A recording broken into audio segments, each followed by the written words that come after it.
তখন সন্ধ্যে 7টা বাজে। আমি ফার্মেসি থেকে কিছু ওষুধপত্র কিনে সবে রাস্তায় নেমেছি। মায়ের শরীরটা বেশ কিছুদিন ধরেই খারাপ যাচ্ছে। গতকালকেই হসপিটাল থেকে রিলিজ পেয়েছে মা। ডাক্তার আমার হাতে একটা ওষুধের প্রেসক্রিপশন ধরে দিয়ে বললেন ওষুধগুলো সময় মতো আনিয়ে নিতে। প্রেসক্রিপশনে থাকা সমস্ত ওষুধপত্র মাত্রই ফার্মেসি থেকে কিনে দুহাত ভর্তি করে গাড়ির জন্য অপেক্ষা করছিলাম। রাস্তায় পা রাখতে পকেটে থাকা ফোনটা সশব্দে বেজে ওঠে।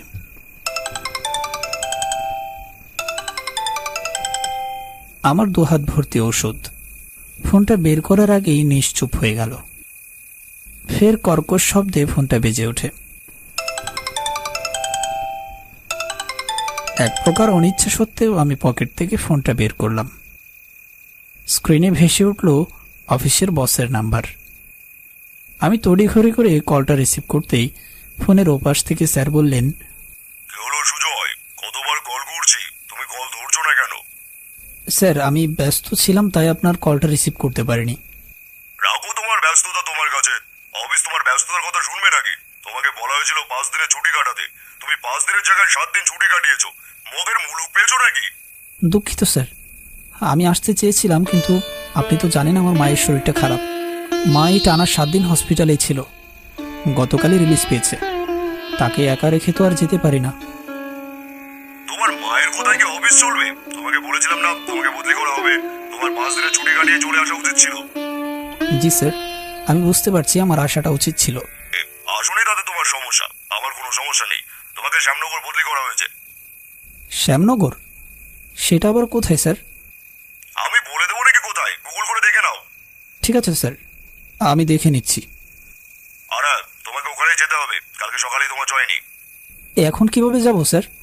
মা বাসায় একা। আমি মায়ের কোনো একটা ব্যবস্থা করে দিয়ে না গেলে মা আরও অসুস্থ হয়ে পড়বে। সেটা তো আমার বিষয় নয়, এই জন্য তো তোমাকে 5 দিন ছুটি কাটাতে বলেছিলাম। আচ্ছা ঠিক আছে স্যার, আমি দেখছি কি করা যায়। স্যারের কথাগুলো আর শুনতে ইচ্ছে করলো না, তাই কলটা কেটে দিয়ে ফোনটা আবারও পকেটে রেখে দিলাম। এই চাকরি আমার জীবনটা শেষ করে দিল। স্যার যখন ফোন করেছে তখন আমাকে অবশ্যই যেতে হবে সেখানে। আর কোনো চিন্তা না করে ওষুধের ব্যাগটা হাতে নিয়ে সামনে এগিয়ে গেলাম। চারদিকে একবার চোখ বুলিয়ে দেখলাম, কোনো গাড়ির দেখা পেলাম না। কিছুক্ষণ দাঁড়িয়ে থাকার পর রিকশার বেলের শব্দ শুনতে পেলাম। এক বুক আশা নিয়ে সেদিকে তাকাতেই দেখলাম একটা খালি রিকশা আমার দিকে এগিয়ে আসছে। আমি কিছু বলার আগেই রিকশাওয়ালা আমাকে বলল, কোথায় যাবেন বাবু? আসুন আসুন, আমি আপনাকে নামিয়ে দিচ্ছি। যাবো তো অবশ্যই, আগে ভাড়াটা ঠিক করে নেই। যা ভাড়া ঠিক করতে হবে না, আপনি উঠে বসুন তো। এখান থেকে ভাড়া যত হয় ততই দেবেন। খামোকা বেশি টাকা চাইতে যাবো কেন? আমি আর কোনো কথা বাড়ালাম না। এই রিকশাটা হাতছাড়া হয়ে গেলে হেঁটেই বাড়ি ফিরতে হবে।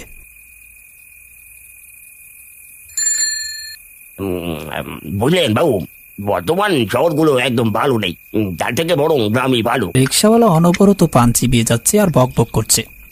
কিছুক্ষণ পর পর পিচ ঢালা রাস্তার উপর এপাশ ওপাশ পানের পিক ফেলছে। বিষয়টা আমাকে বড়ই বিব্রত করছে, কিন্তু তবুও আমি এই বিষয়ে কোনো কথা আগাতে চাইলাম না। ওই সামনে আমাকে নামিয়ে দিও। রিকশা থেকে নেমে পকেট থেকে মানিব্যাগটা বের করে রিকশাওয়ালার ভাড়া চুকিয়ে আমি আমার ঘরের দিকে এগিয়ে গেলাম।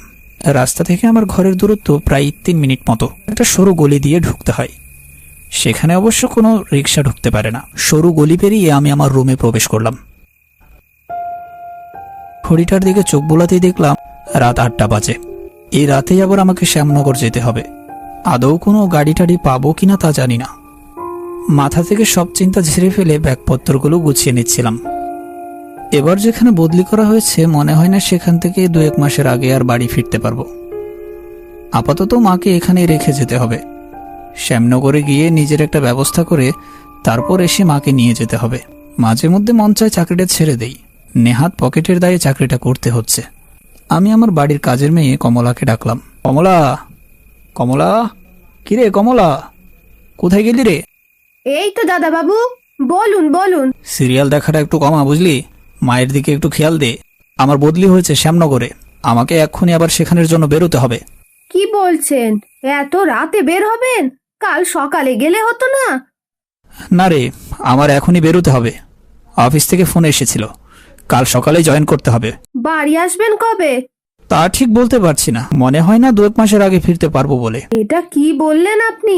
মাসিমাকে নিয়ে যাবেন না? এত রাতে তো মাকে নিয়ে যাওয়া সম্ভব না। সামনের সপ্তাহে ছুটিতে এসে মাকে আর তোকে নিয়ে যাব, কেমন? আচ্ছা বেশ। মা হয়তো ঘুমিয়ে পড়েছে, মাকে আর জাগালাম না। তুই মাকে বুঝিয়ে বলিস, আর ওই ওষুধগুলো মাকে ঠিকঠাক সময় মতো খাইয়ে দিস। আর যদি কোনো কিছু বুঝতে অসুবিধা হয়, রতনকে ডেকে একটু জিজ্ঞেস করে নিস। জানিস তো, তুই আমার শেষ ভরসা। আপনি কোনো চিন্তা করবেন না দাদাবাবু, 1 সপ্তাহ পরে এসে দেখবেন মাসিমা একদম সুস্থ হয়ে গেছে। সেই যেন হয়। মার খেয়াল রাখিস। আমি কমলার কথায় ভরসা পেয়ে নিশ্চিন্ত হলাম। আমরা ছাড়া কমলার এই পৃথিবীতে আর কেউই নেই। গেল বছরই কমলার মা গত হয়েছেন। ওর মাও আমাদের বাড়িতেই কাজ করতেন। মা মারা যাওয়ার পর থেকে ও আমাদের বাড়িতেই থাকে। ব্যাগপত্র নিয়ে বেরোতেই দেখলাম ঘড়িতে 10টা বাজে। আমি সরু গলি পেরিয়ে রাস্তায় এসে দাঁড়িয়েছি। এখানে না আসলে গাড়ি পাওয়া যাবে না। তবে এখন কোনো গাড়ি পাবো কিনা তার কোনো ঠিক নেই। বেশ খানিকক্ষণ দাঁড়িয়ে থাকার পর দেখলাম অন্ধকার পেরিয়ে একটা টোটো আমার দিকেই এগিয়ে আসছে। আমি যেন এবার আরও এক বুক আশা ফিরে পেলাম। মনে মনে ঠিক করলাম, টোটোওয়ালা যদি আমাকে শ্যামনগর গিয়ে পৌঁছে দিয়ে আসে, আমি তাকে ডাবল পয়সা দেব। বললাম, এই যে টোটো, যাবে? এই কোথায় যাবেন আপনি বাবু? শ্যামনগর যাবে? সে তো এখান থেকে অনেক দূরে, ট্রেনে করে যেতে হবে। কিন্তু শ্যামনগরের ট্রেন তো এখন পাবেন না। আমার বাড়ি সেখানেই, তাই আমি জানি শ্যামনগরের ট্রেন আরো 0.5 ঘন্টা আগেই ছেড়ে গেছে। আপনি চাইলে আমি আপনাকে শ্যামনগর পৌঁছে দিয়ে আসতে পারি। সময়টা একটু বেশি লাগবে, আগেই বলে দিলাম। তাতে আমার কোনো অসুবিধে নেই। ভোরের আলো ফোটার আগে আমাকে পৌঁছে দিতে পারলেই হলো। টোটোওয়ালা গাড়ি থেকে নেমে ব্যাগগুলো টোটোতে তুলতে সাহায্য করলো। আমি গাড়িতে চেপে বসলাম। গাড়ি চলতে শুরু করলো। বললাম, তুমি যে আমার কত বড় উপকার করলে, নিয়ে চলো, আমি তোমাকে ডাবল পয়সা দেব। না না, আমি ডবল পয়সা নিতে পারবো না। আমার যতটুকু প্রাপ্য আপনি ততটুকুই দেবেন। আমার এমনিতেও 2-1 দিনের মধ্যেই বাড়ি যাওয়ার দরকার ছিল। সবই উপরওয়ালা দিচ্ছে। আমি তো কখনোই শ্যামনগর যাইনি, এই প্রথম। শ্যামনগর এখান থেকে বেশ অনেকটা দূরে। আজকে প্রথম যাচ্ছেন, কিন্তু সেখানে এত রাতে। আর বলো না, চাকরির বদলি হয়েছে শ্যামনগরে। শ্যামনগর এখান থেকে বেশ অনেকটা দূরে, একদম শহরের শেষ মাথায়। এত রাতে সেখানে গিয়ে কি করবেন? সকালে গেলে ভালো হতো না? কাল সকালে গেলে চাকরিটাই যে থাকবে না। সকালে আবার আমাকে অফিস জয়েন করতে হবে। তোমরাই ভালো আছো সেদিক দিয়ে, যখন খুশি তখন গাড়ি নিয়ে বেরোতে পারো। আপনি ঠিকই বলেছেন। তা বাবু, আপনি কিসের চাকরি করেন? আমি এই তো একটা প্রাইভেট কোম্পানিতে চাকরি করছি। তাহলে শ্যামনগরে গিয়ে আপনার কাজটা কি? আমাদের কোম্পানি মূলত কোনো গ্রাম বা শহরকে উন্নত করতে কাজ করে। তাও বুঝতে পারলাম না কিসের কাজ। বুঝতে পারলে না তো? এই ধরো, আমি শ্যামনগরে যাব। ওই পুরো শহরটাকে আরো উন্নত করার জন্য মার্কেট, শপিং মল এইসব তৈরি করবে আমাদের কোম্পানি। আমার কাজ হলো গিয়ে পুরো জায়গাটা দেখা একবার, তারপর ভালো জায়গা নির্বাচন করে সেসব বিষয়ে বিস্তারিত আমাদের কোম্পানিকে জানানো। ও, এবার বুঝতে পেরেছি। তা বাবু, শ্যামনগরে যে যাবেন, জায়গাটা কিন্তু ভালো নয়। আমি আপনাকে আগেই সতর্ক করে দিচ্ছি।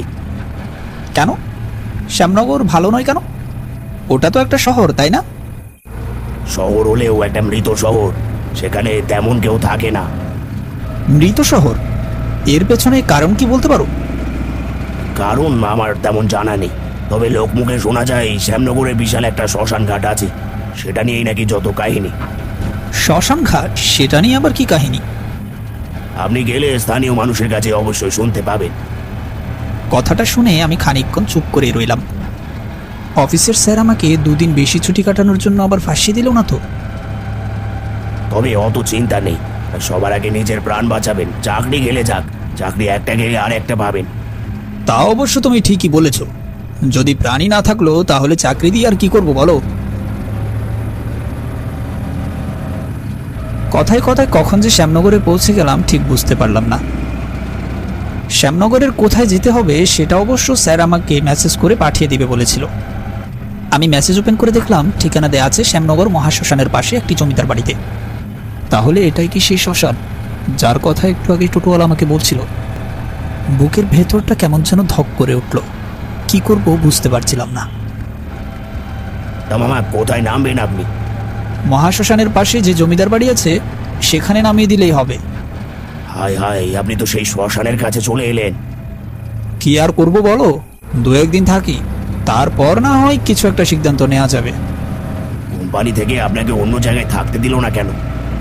হয়তো জমিদার বাড়ির কেউ আমাদের কোম্পানির সাথে ডিল করেছে, এখানেই থাকতে খেতে দিবে, কোম্পানি তাদের পয়সা পরে মিটিয়ে দিবে। খুব সাবধানে থাকবেন কিন্তু, আমি বারবার করে সতর্ক করে দিচ্ছি। ঠিক আছে, তুমি চিন্তা করো না।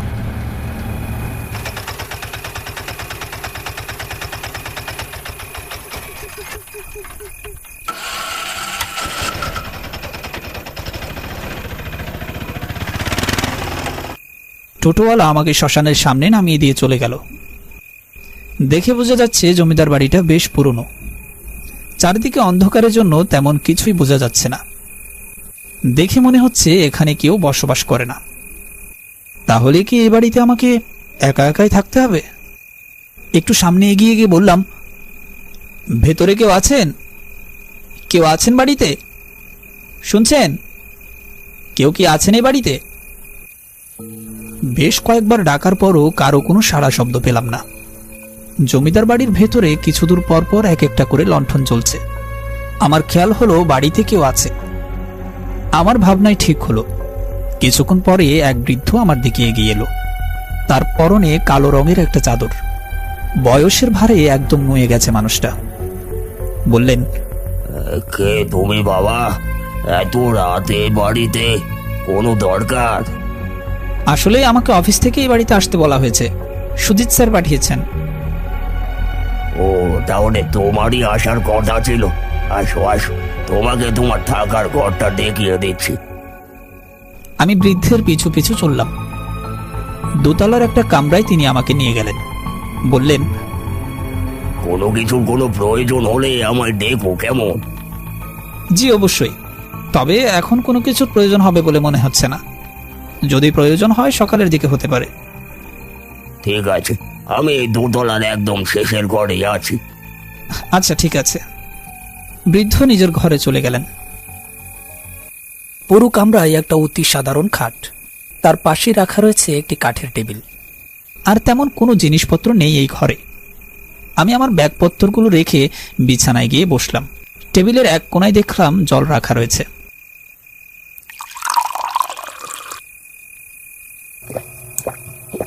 ব্যাগপত্র আর খুলতে ইচ্ছে করল না। আমি সেভাবেই খাটের এক কোণায় ঘুমিয়ে পড়লাম।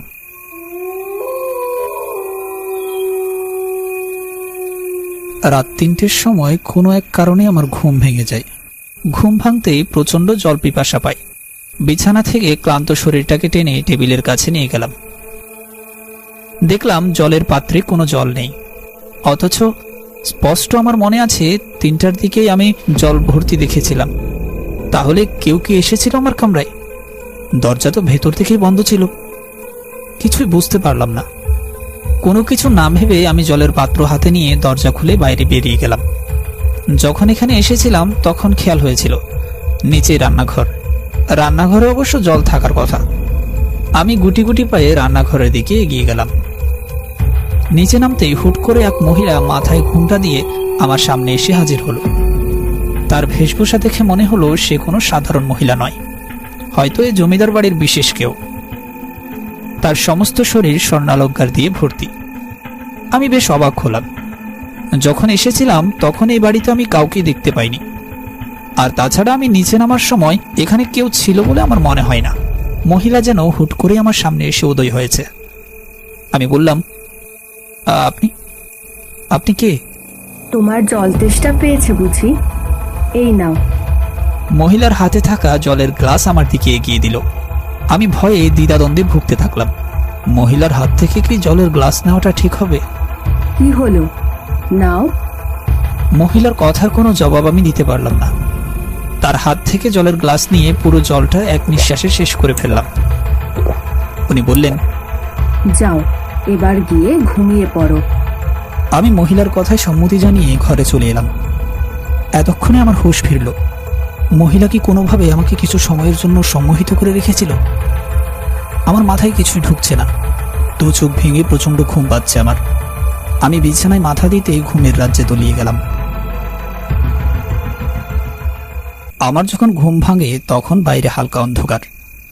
আমি ভেবেছিলাম সবে ভোর হয়েছে, তাই আর একটু ঘুমানোর চেষ্টা করলাম। তবে একটা খটখট শব্দে আমার আর ঘুম এলো না। আমি বিছানায় উঠে বসলাম। বালিশের পাশ থেকে ফোনটা বের করে দেখলাম সন্ধে 7টা বাজে।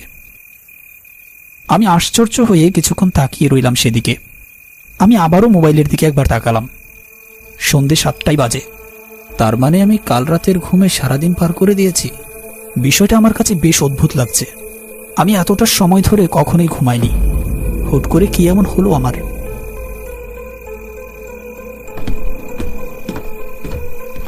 আমি এসব ভাবতে ভাবতে আমার কামরা থেকে বেরিয়ে নিচে নেমে এলাম।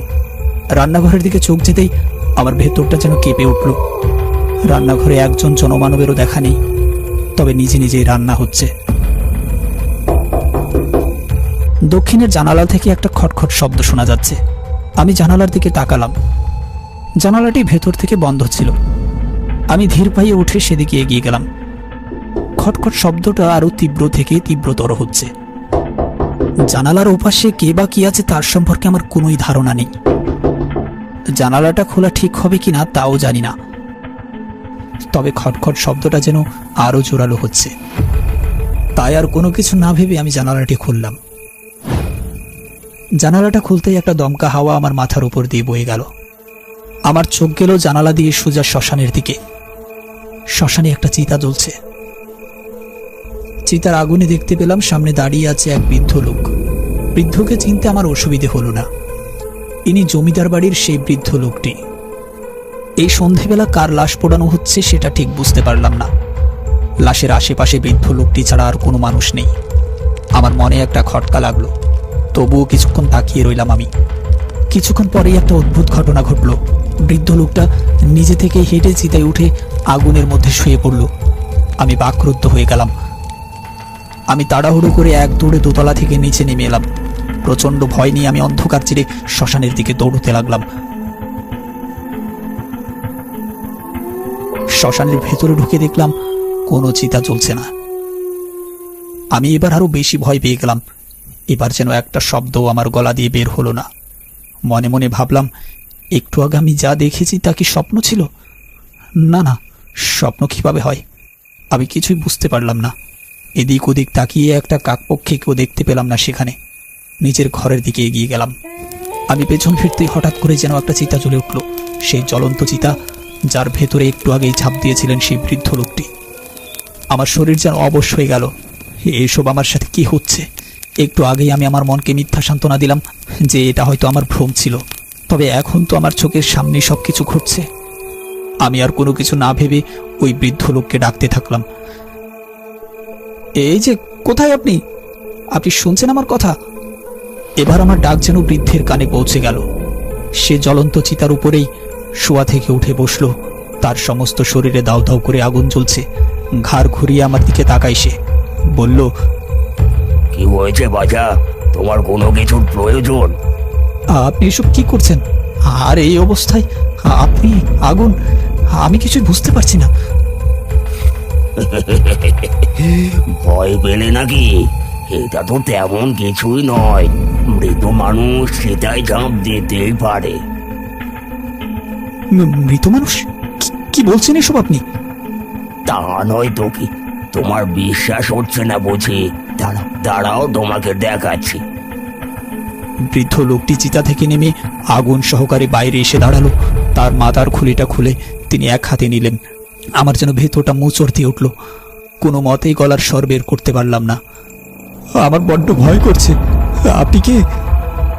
আমি জমিদার, এই বাড়ির জমিদার। আপনি জমিদার? হ্যাঁ, আমি জমিদার। বেশ কয়েক বছর আগে এই গ্রামের সমস্ত মানুষ আমার পুরো পরিবারকে শেষ করে দিয়েছে।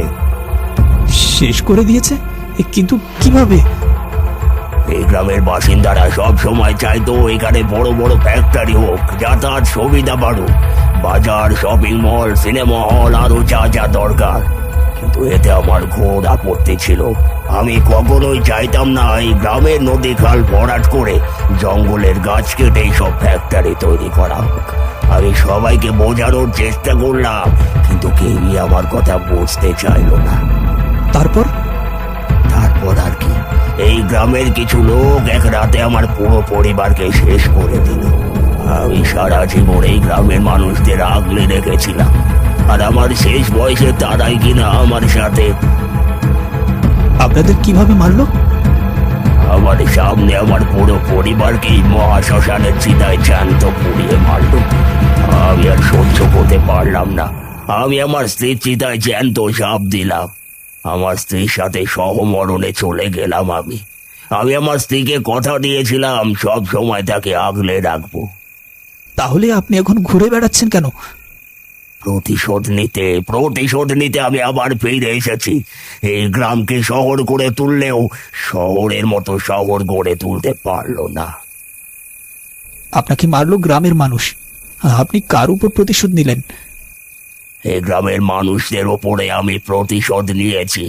গ্রামের সবাইকে আমি মেরে ফেলেছি জ্যান্ত চিতায় জ্বালিয়ে। বৃদ্ধের কথা শুনে আমি ঘামতে শুরু করলাম। না জানি কখন আবার আমার উপর চড়াও হয়ে ওঠেন। আমার ভাবনা মিথ্যে হলো না। কিছুক্ষণ পরে তিনি বলে উঠলেন, তুমিও তো এখানে এসেছো এই গ্রামকে শহর করে তুলতে, তাই না? যারা এই কাজে আসে আমি তাদেরকে আমার জমিদার বাড়িতে আহ্বান করি। বৃদ্ধের কথা শুনে আমার গলা শুকিয়ে গেল। বেশ কয়েকবার ঢোক গিলে বললাম, না না, আমি তো এখানে ইচ্ছে করে আসিনি, আমাকে জোর করে পাঠানো হয়েছে এখানে। জোর করে পাঠিয়েছে তো? তোমাকে দিয়েও জোর করে কাজ করিয়ে নেবে, তা আমি হতে দেব না। আমি আমার পূর্বপুরুষের গ্রামকে কোনোভাবে শহরে বদলাতে দেব না। আমার কোনো ক্ষতি করবেন না, আমি তো আপনার কোনো ক্ষতি করিনি। আমি এখনই চলে যাচ্ছি এখান থেকে।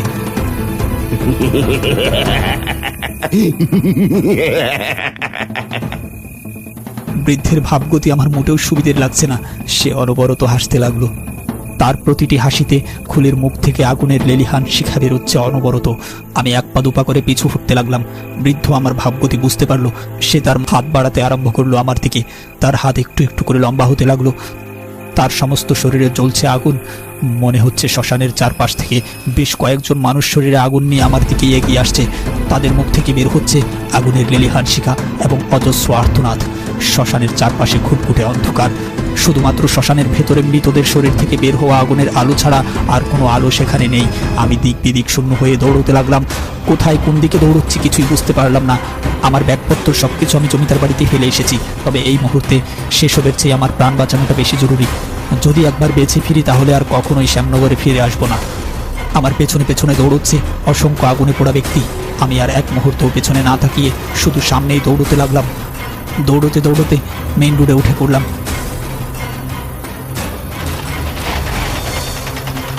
কিছুক্ষণ পর দেখলাম সেই টোটোওয়ালা আমাকে ডেকে বললেন, বাবু উঠে আসুন বাবু আমার গাড়িতে। এক লাফে উঠে বসলাম গাড়িতে। গাড়ি চলতে শুরু করলো যেন বাতাসের গতিতে। আমি বসে বসে হাঁপাচ্ছি, দু চোখ বন্ধ করে ভাবছি এতক্ষণ আমার সাথে কি ঘটলো। আমার পুরো শরীর ঘেমে চপচপ হয়ে আছে। চিন্তা করবেন না বাবু, আমরা শ্যামনগর বেরিয়ে এসেছি। ওরা আর এদিকে আসতে পারবে না, ওদের শক্তি ওখানেই শেষ। আচ্ছা, এখন কি কোনো ট্রেন পাওয়া যাবে? হ্যাঁ, কিছুক্ষণের মধ্যে একটা ট্রেন আসবে। আমি এবার চুপ করে গেলাম। সবকিছু কেমন যেন স্বপ্নের মতো লাগছে। আমি আমার শহরে যেভাবেই হোক ফেরত যেতে চাই। বাবু, আমার আজকে খুব ভালো লাগছে। এই প্রথম আমি জমিদারের কবল থেকে একজন মানুষকে রক্ষা করতে পারলাম। বলতে পারেন আপনি আপনার ভাগ্যের জোরে বেঁচে গেছেন। মানে কি বলছো তুমি? আমি ঠিকই বলেছি। আমি তো আপনাকে আগেই বলেছি শ্যামনগর তেমন ভালো নয়। তার মানে তুমি আগে থেকে জানতে এমন কিছু ঘটবে? হ্যাঁ বাবু, আমি জানতাম এই গ্রামে সব কোনো অসম্ভব ঘটনা নয়। তাহলে তুমি এই গ্রামে কেন থাকো? আমি তো এই গ্রামে থাকি না, পাশের গ্রামে আমার বাড়ি।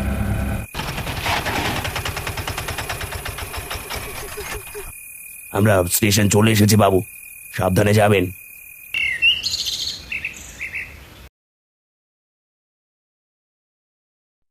তখন চারদিকে আলো ফুটেছে। নতুন উদিত হওয়া সূর্যের দিকে তাকিয়ে সৃষ্টিকর্তাকে অশেষ ধন্যবাদ দিলাম। আকাশে উড়ে যাওয়া পাখিদের দেখে মনে হলো আমিও যেন মুক্ত। মুক্ত মনে আমিও উড়াল দিলাম নিজের ঘরের পথে। পেছনে পড়ে রইল আমার চাকরি, শ্যামনগর জমিদার বাড়ি এবং শ্মশান ঘাট। সব কিছুই যেন আমার কাছে এখন একটা স্বপ্ন। এই স্বপ্ন যেন আমার কাছে সারা জীবন স্বপ্ন হয়েই থাকে, আর কখনো এই ভয়ঙ্কর অভিজ্ঞতার মুখোমুখি হতে চাই না।